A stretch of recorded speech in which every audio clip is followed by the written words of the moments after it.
Sometimes the need can be overwhelming when we're trying to figure out individually how we're going to address it. I think working at a church, you're so focused on your tasks and what you have to do and your ministries, you can really become blinded to the needs of people on the outside. As just an individual church, we don't hear about a lot of the needs that are in the community, and so we really do need a hub. The purpose and the mission of Love Inc.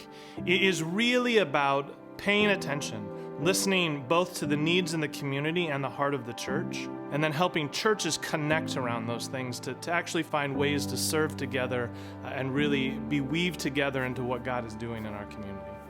You know, it's one thing to have a desire to do outreach and get out. It's another thing to be able to identify where the need is. That was the greatest advantage that Love Inc. had for us, is that they already had a finger on the pulse of the needs in the community, kind of just a bridge of compassion where we were able to just plug right in, and they were able to assess, well, what could we give? What kind of resources do we have for meeting needs in the community? And then organize and administrate all of that, which was fantastic. It's been just a winning combination for us. There might be a need that comes into my inbox, and I know that I can fill that need. And then there's other needs that come in, and I know that I don't have the resources for that, and I can't fill that need. And that's why there's so many different churches that we can all pull together. We have been able to connect with Love Inc.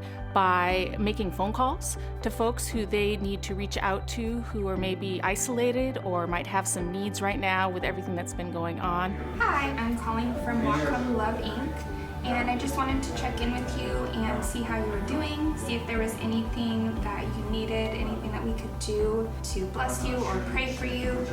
The most important thing that I have learned in my time with Love Inc. is that the mattress isn't as important, the coat is not as important, the relationship is what's important, and you don't want to just hand somebody a mattress and assume that their life is going to go well, because that's not the way the world works. And Christian, not a Christian, we all care about people, and it's important to care for each other and provide support, much more than in the form of a mattress or a coat.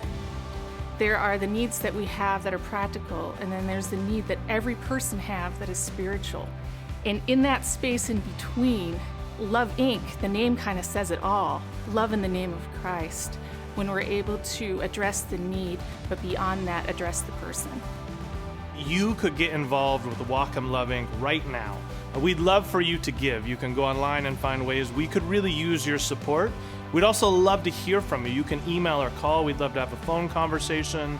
The other thing we'd strongly encourage you is to see, is your church or your faith community, are you already involved in Whatcom Love Inc.? What are ways that your community could engage in Whatcom Love Inc. as we dream of how churches from all over the county join in and being a part of what God is inviting the larger church of Whatcom County to do together? God can do a whole lot with your yes. Let's never try to outthink him. Let's just come humbly willing to try and see what he does with it. The weight of the work, I believe, is heavy at Love Inc. It really does take all of us.